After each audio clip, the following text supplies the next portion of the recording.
आज या ठिकाणी प्रमुख मागणी अशा प्रकारची आहे की ज्यांचं लग्नाचं वय झालेलं आहे अशा तरुण मुलांना बायको मागण्याचा मोर्चा या ठिकाणी सोलापूर जिल्हा अधिकारी कार्यालयावर काढण्यात आला।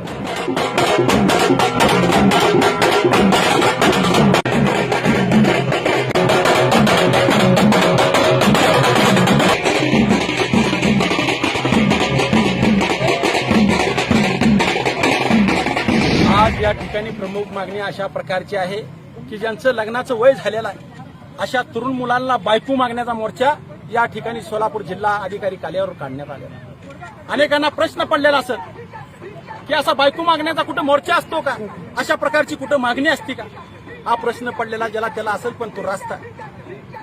पण ज्या मुलांचं लग्न होत नाही त्यांचे आई वडील लग्न जमवण्यासाठी दारोदारी झिजवून आले, गावोगावी झिजवून आले, त्यांचा आता प्रयत्न थांबलेला आहे, मग त्या आई वडिलांना कुणाकडे मागणी केली?